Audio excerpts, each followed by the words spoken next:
सत्संग की आधी घड़ी तब के वर्ष 1000 तो भी बराबर है नहीं, कहे कबीर विचार।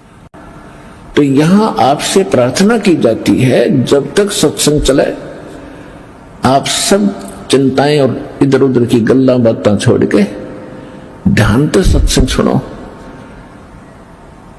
चाहे कोई रोगी है, चाहे कोई संकट है किसी प्रकार का, आप एकाग्रचित्त होकर सत्संग सुनोगे तो राहत मिलेगी। जो जन मेरी शरण है ताका हूं मैं दास, और गेल गेल लग गया फिरो जब तक धरती आकाश। तो सारी पृथ्वी का भी राजा है और बहुत धन इकट्ठा कर सोने से सबसे भर रखे उन्हें बैंक वगैरह, और कल मृत्यु होगी और परसों गधा बन जाएगा, खा के ये जीवन उसका। तो बिना ज्ञान के गोबर के भूंड की तरह हम गोबर इकट्ठा करते करते मर जाते हैं, पर सब्र नहीं हमारे।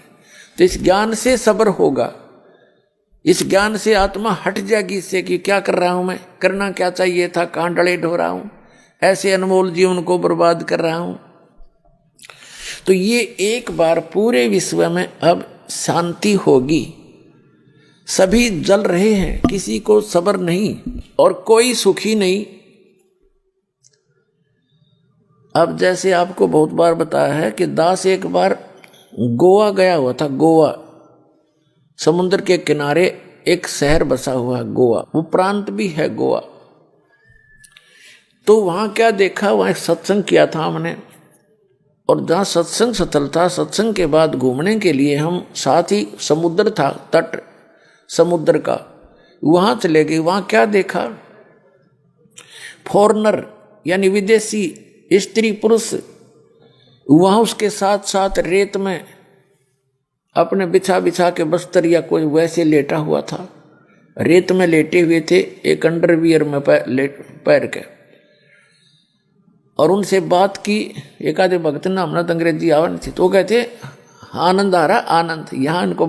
तो उसने बताया कि ये कह रहे हमें यहाँ आकर शांति प्राप्त होती है। और वो बता कि वहाँ हमारे बड़े बड़े बिल्डिंग हैं, फैक्ट्रियाँ चलती हैं, सैकड़ों नौकर, हजारों हमारे नौकर हैं। नमन में बड़ी हंसी आई है, दाता दया तेरी, देखिए रेत में सुख फिर वो डले क्यों ढोए तुमने, जहाँ सुखे नहीं आग आग इकट्ठी कर ली। तो जो सुख उनको वहां मिला, उन कोठी और बंगला में नहीं है, वहां तो आग लगी पड़ी है। और आग क्यों लगी है उन कोठी बंगलों में, क्योंकि भक्ति नहीं है। तो पुण्यात्माओं फिर ये बात समझ में आओगी उनके। अभी तो वो वहां छोड़कर यहाँ समुद्र का किनारा आवे सुख प्राप्ति के लिए, और खाक सुख और रेत में के सुख है। 10 मिनट पाछे फिर 2 दिन पीछे फिर उस आग में जलना हो न जा करके। अगर जब सुख इतना होकर के ही है, सब कुछ त्याग कर एक लंगोट बांध कर सुख है, तो पहले से सीमित हो जाओ तुम, घर पे भी सुख हो जाएगा। तो ये आपको दास ये ज्ञान देना चाहता है कि केवल कबीर साहब परमात्मा ने बताया है, पूर्ण ब्रह्म ने, साईं इतना दीजिए जिसमें कुटुंब समावे, हम भी भूखे ना रहे, अतिथि ना भूखा जावे। ये धन मांगो और भक्ति करो डट के, और फिर आपको जो भी आवश्यकता होगी इस संसार की भौतिक आवश्यकता जो आपकी होगी, भगवान ढेर लगा देगा आपका आगे, अगर आवश्यकता पड़ी तो।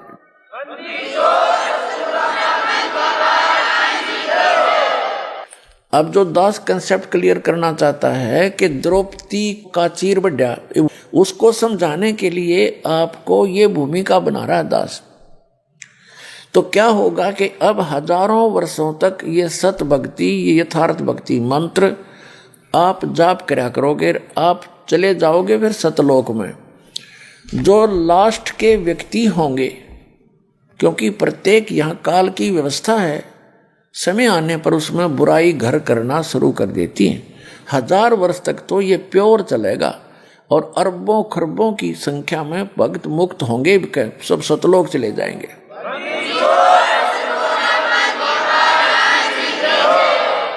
और फिर जो बाद के बचेंगे वो भगत तो होंगे, लेकिन उनमें बुराइयां घर कर जाएंगी, फिर वो पार नहीं हो सकेंगे। और उनके पीछे इस भक्ति से, क्योंकि ये यथार्थ भक्ति है, ये मूल मंत्र हैं, और ये भक्ति धन बहुत ज्यादा संग्रहित हो जाता है थोड़े ही सुमन से, तो वो भक्ति धन उनके साथ होगा। फिर ये काल उनकी कैसे दुर्गति करेगा। जैसे आपको प्रथम मंत्र दिया जाता है, उसमें श्री ब्रह्मा जी, विष्णु जी, शिव जी और दुर्गा जी, गणेश जी, इनकी मजदूरी दी जाती है। यह कोई पूजा नहीं है। पुण्यात्माओं, हम इस स्पिरिचुअल नॉलेज को बिल्कुल नहीं समझ पाए। हमारे को अध्यात्म ज्ञान कति नहीं था। हमने जैसे किसी से बैंक से लोन ले रखा है और उसका लोन हमने उतारना है, तो हम उसकी पूजा थोड़ी कर रहे हैं। शहर से देवांगे तो हम इंसान, नहीं तो फिर इंसान भी नहीं, हम करते हो नहीं निभा रहे अपना।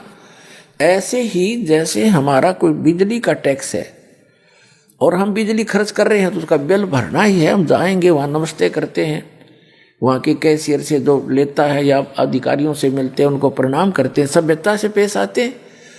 तो हम उनकी पूजा करने नहीं चाहते, हम अपना ऋण देने जाते हैं, जबकि टैक्स भी भरते हैं और प्रणाम भी करते हैं, क्योंकि सभ्यता यही कहती है। तो इसी प्रकार हम इन ब्रह्मा विष्णु महेश के ये जो हमारे ऊपर ऋण है, क्योंकि इनके लोक में हम रह रहे हैं, ये हमने इस मजदूरी दे देकर इनसे राहत प्राप्त करनी है। ये सिर्फ इतना काम है। और जब हम यहाँ से स्वदेश चलेंगे तो हमारे शरीर में कमल बने हुए हैं। कमल बीन ये बैरियर हैं आत्मा के लिए, सतलोक जाने में बाधाएं हैं।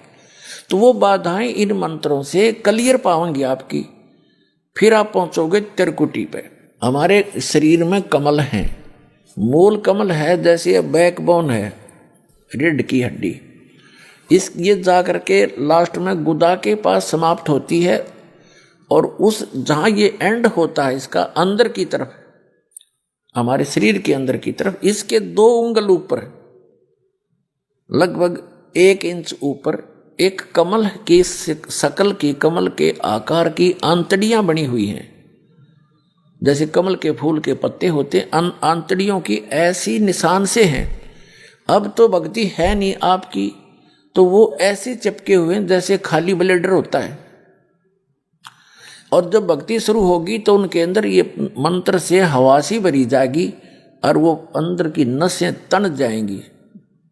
जैसे गाय भैंस का सतन पहुंचने से पहले, यानी उसमें जब दूध प्रवेश नहीं होता तब से पहले वो लटकते रहते हैं, और जब बछड़ा और बच्चा छोड़ा जाता है उसको चूसने की चेष्टा करता है, वो तन जाते हैं ऐसे, तो उनमें दूध आ जाता है, तो उसी से तनते हैं। तो ऐसे ही वो कमल के आकार की जो छोटी छोटी सी आंतड़ियां हैं, इस भक्ति के मंत्र से वो तन जाती है। और अब वो ऐसे लटक रही हैं, अब वो जब खिल जाएंगी, ऐसे खुल जाएंगी तो अंदर से एक चमक निकलेगी, बिल्कुल सिरत लाइट जैसी, बिल्कुल बारीक सी, और तब वो समझो खिल गई। तो अब हम फिर हमारा वो क्लियर हो गया, समझ लो वो बैरिगेट क्लियर हो गया। हमने किसी कमल में प्रवेश नहीं करना है, क्योंकि ये तो एक रास्ते में आपके मार्ग में ये काल की दुकान है।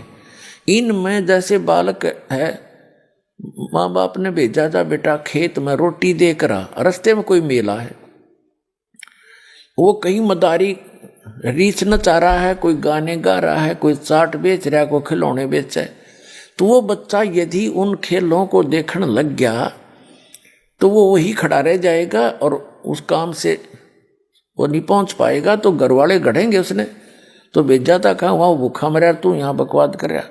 तो इस प्रकार हमने मार्ग में चलते समय उनको नहीं देखना है, अपना जो कर्तव्य है उनका टैक्स क्लियर पाओगा आपका। परमात्मा साथ रहेंगे इस दास के रूप में। जब आप यहाँ से चलोगे आपका अकाउंट कराता चलेगा।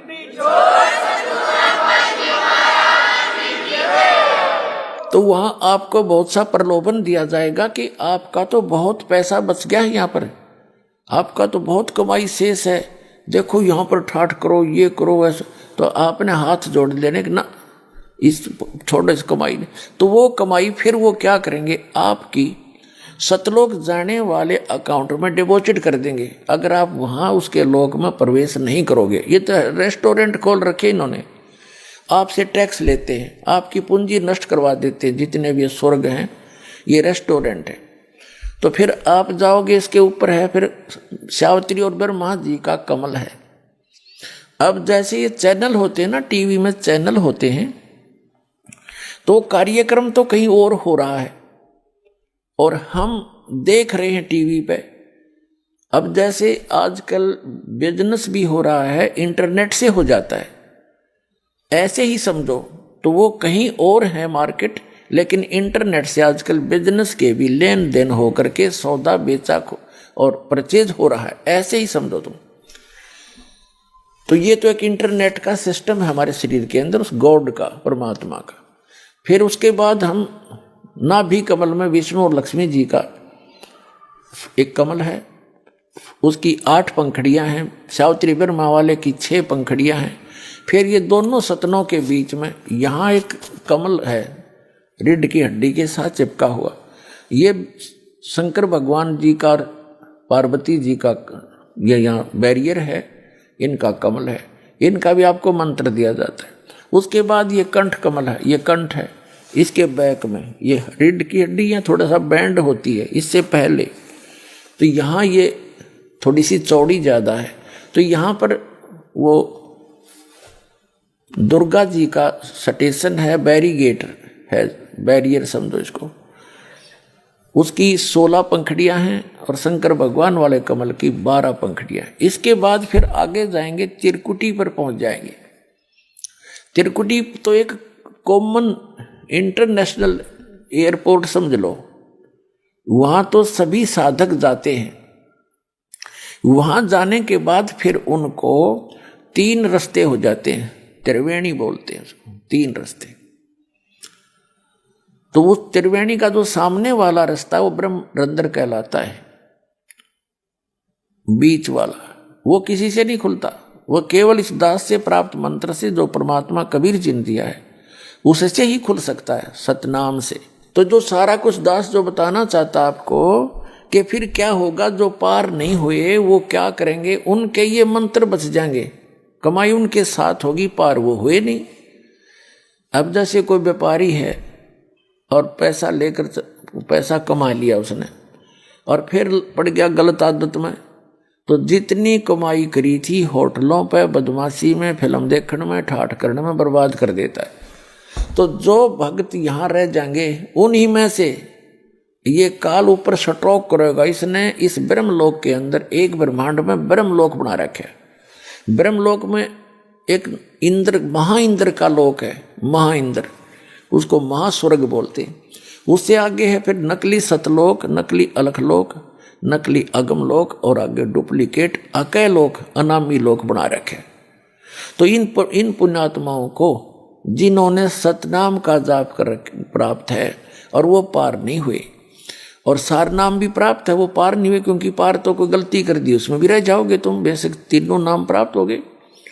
तो उनको फिर जो सार नाम प्राप्त है उनको अकय लोक में, उसमें अगम लोक में रखता है, अगम लोक में। और जो दूसरा सतनाम तक प्राप्त हैं वो अलख लोक और उस सतलोक में उनकी कमाई के आधार से रखता है, या नकली सतलोक अलख लोक में। और फिर वहां से भी उनके फिर पुण्य बच जाते हैं, उनको फिर ये क्या करता है, उन्हीं आत्माओं में से, जैसे ब्रह्मा जी की मृत्यु होगी जब इसके 100 वर्ष पूरे हो जाएंगे, तो दूसरा ब्रह्मा उत्पन्न करके दुर्गा के संयोग से अपने पुत्र रूप में ये उस स्थान पर उसको कोमा में रखता है, उस रजोगुण प्रधान क्षेत्र में। जिन्होंने इस दास के सत्संग बहुत सुन रखे हैं वो आसानी से समझ सकते हैं। आज डिटेल नहीं बताऊंगा, आज दास दूसरे जो उद्देश्य सत्संग का वो अन्य है, उसकी भूमिका बना रहा हूं, तब आपके समझ में आवेगा। नहीं तो आज तक आपने उआबाई सुन रखी है, तत्व ज्ञान किसी से बताया नहीं, सब जो है ना एंड बैंड मार करते, हमारा अंतःकरण खराब कर डाला, हमें विद्वान बना दिया नकली। अब परमात्मा का सच्चा ज्ञान आता है तो 36 मन में पता नहीं कितने ऑब्जेक्शन खड़े हो जाते हैं, ऐसा नहीं वैसा नहीं। और पहले जो आप बकवाद सुन रहे थे उसमें क्या, वो कहाँ से आधार था आपका, वो सारा सच्चा मान रखा आपने। और ये प्रमाण के साथ दिखाता है दास, एक पॉइंट को कंसिडर क्लियर करने के लिए 6 प्रमाण दिखाता हूँ और फिर भी मन बकवाद करता है। तो मन तो ये काल है, इसकी नहीं सुनना, अब परमात्मा की बात पर अमल करना, आपका कल्याण होगा।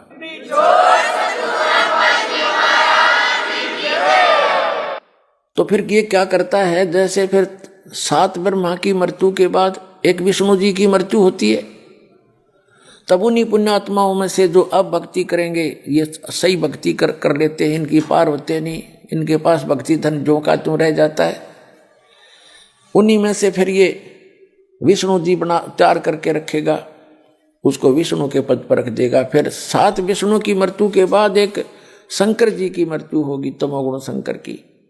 तो तब तक ये एक और अन्य उन्हीं पुण्यात्माओं में से अपना पुत्र रूप में शंकर तैयार करके रख लेता है। और उन पुण्यात्मा जो वर्तमान में ब्रह्मा विष्णु महेश बने हैं, ये आगे 84 लाख योनियों में चले जाएंगे। उसके बाद फिर ये कहाएंगे स्वर्ग में आएंगे, ये पुण्यात्मा ब्रह्मा विष्णु महेश स्वर्ग में इनके रहे खये जो पुण्य है वहां समाप्त करेंगे। उसके बाद पृथ्वी पर आकर ये राजा बनेंगे। ऐसे थोड़ा जल्दी से खत्म होता है, इतना धन इकट्ठा हो रहा है आपका। राजा बनकर फिर ये नरी को वध करेंगे, कहीं शिकार खेल लेंगे, एक दूसरे के राज को हड़प करने के लिए लाखों लोगों को मरवा डालेंगे, मार डालेंगे और गुटी सूटी लाओगे और नरी बकवाद करेंगे। यानी इनके पुण्य समाप्त होंगे, पाप की वृद्धि शुरू हो जाएगी और अगले जन्म में ये गधे बना दिए जाएंगे। तो ये पूरा प्रोसेस है इस काल भगवान का। परमात्मा ने दास को अकल दी, बुद्धि दी, और अब आपको चाहता हूं कि मास्टर बना दूं, आप मार ना खाओ, किसी की बहकाई में नहीं आओगे, ऐसा तैयार कर दूंगा यदि विश्वास रखोगे तो फिर क्या होता है, उन्हीं पुण्यात्माओं में से कोई जैसे द्रौपदी बनती है, कोई किसी सत्र पर आती है, कोई कुंती बनती है, अच्छी आत्माएं होती हैं ये। तो ऐसे अब दास जिस स्थान पर आपको लाना चाह रहा था अब पहुंचे हैं। जैसे ये परमात्मा इतना दयालु है, कहते हैं जो जन मेरी शरण है ताका हूँ मैं दासे, गेल गेल लाग्या फिरूं जब तक धरती आकाशे। एक बार भी कोई पुण्यात्मा मेरी शरण में आ गया, मेरा बच्चा बेटा या बेटी, कहता उसको मैं फिर छोड़ दूं नहीं, उसके साथ रहूंगा, उसके पीछे पीछे फिरता रहता हूं जब लग धरती आकाश, यानी जब तक ये कयामत आवेगी या प्रलय होएगी जिसमें पृथ्वी का भी नाश हो जाएगा, तब तक मैं उसके साथ रहूंगा और उसको चाहूंगा, कोशिश करूंगा कि निकल जा जल्दी सी। हम कहाँ गलती खाते रहे सतयुग त्रेता द्वापर में, भक्ति सभी करती है आत्मा। ये तो अभी नास्तिकता पनप गई, जैसे पूरा चीन नास्तिक हो गया, रूस नास्तिक हो गया, और अब भारत का नंबर था। जब ये भक्ति शुरू ना होती 100 वर्ष के बाद भारत भी कंप्लीट नास्तिक हो जाता, क्योंकि इतने नकली पंथ चल पड़े, इनसे लाभ कुछ हो नहीं रहा, सभी थक चुके, ना कोई सुख हुआ, ना आध्यात्मिक लाभ ना भौतिक लाभ होता। तो अब कुछ दिनों में ये सभी नास्तिक हो जाते, कुछ ना रखा भगवान भगवान में।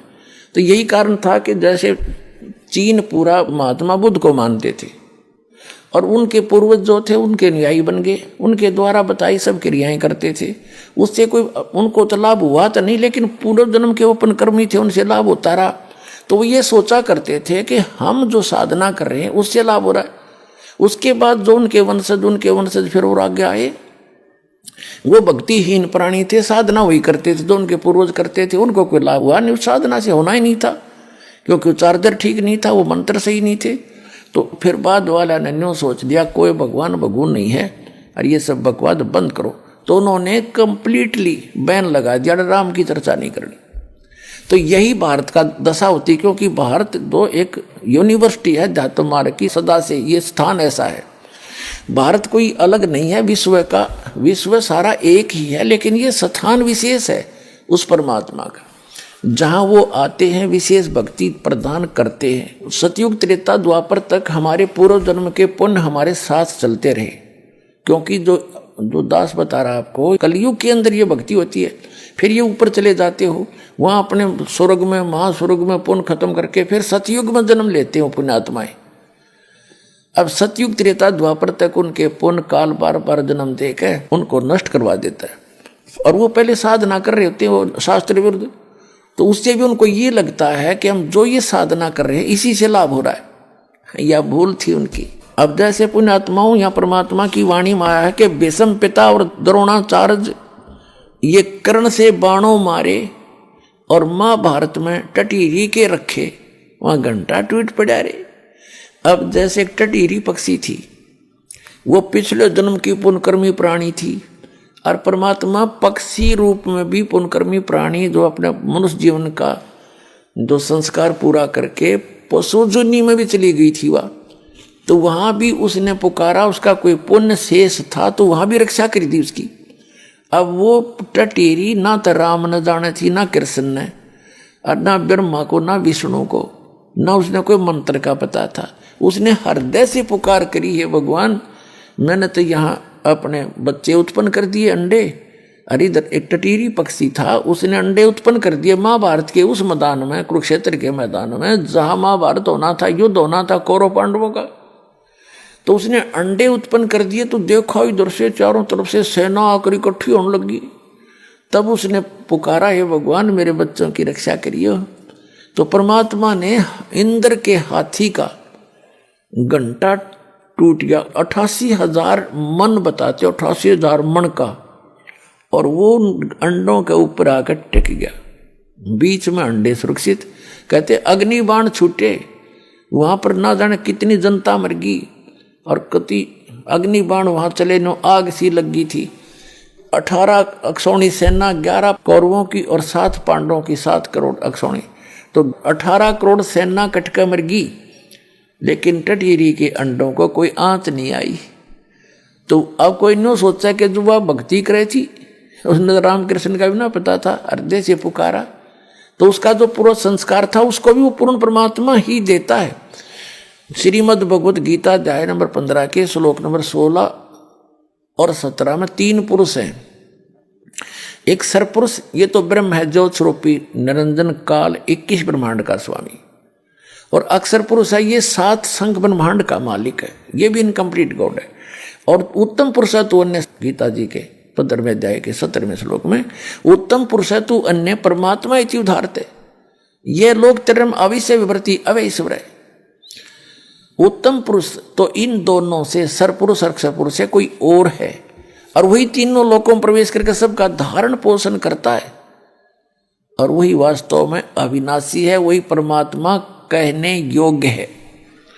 तो वो कौन है? वो परम अक्षर ब्रह्म है। 8वें अध्याय के प्रथम मंत्र में अर्जुन ने पूछा कि आप जी ने 7वें अध्याय के 29वें मंत्र में श्लोक में गीता जी में जो तत्ब्रह्म की बताया है, वो तत्ब्रह्म को जानकर सारे अध्यात्म से परिचित व्यक्ति और सभी कर्मों से परिचित व्यक्ति केवल जरा और मरण से, बुढ़ापे के दुख से और मृत्यु के इस कहर से बचने के लिए, छूटने के लिए प्रयत्न करते हैं। जो उस तत्ब्रह्म को जान चुके होते हैं वही यहाँ की कोई वस्तु की डिमांड नहीं करते। तो अर्जुन ने पूछा 8वें अध्याय के प्रथम मंत्र में, फिर किम तत्ब्रह्म, वो तत्ब्रह्म कौन है, क्या है? 8वें अध्याय के 3रे श्लोक में गीता गीता ज्ञानदाता ने कहा कि वो परम अक्षर ब्रह्म है। तो वो परम अक्षर ब्रह्म है। तो गीता जी के अध्याय नंबर 15 के श्लोक 17 में कहा उत्तम पुरुष है तो अन्य, यो परम अक्षर ब्रह्म है, और यही तीनों लोकों में प्रवेश करके सबका धारण पोषण करता है। जब भी इन ब्रह्मा विष्णु महेश पर भी आपत्ति आती है, क्योंकि ये भी तो उसी के बच्चे हैं, इसी की साधना करके ये इस पद को प्राप्त है, तो इसका इन्होंने वादा किया है कि जो जन मेरी शरण है ताका हूं मैं दास, और गेल गेल लग गया फिरो जब तक धरती आकाश। भाई जो गुरु बचन पे डट गे रकट गे फंद 84 के, कट गे फंद 84 के, रकट गे फंद 84 के।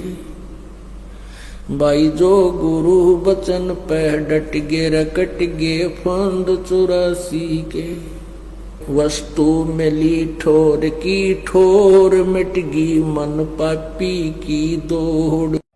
हमसे जुड़े रहने के लिए हमारे YouTube चैनल को सब्सक्राइब करें और नई वीडियो की नोटिफिकेशन के लिए बेल आइकॉन को दबाएं। अगर आप ये वीडियो Facebook पर देख रहे हैं तो लाइक जरूर करें और ज्यादा से ज्यादा शेयर करें। धन्यवाद।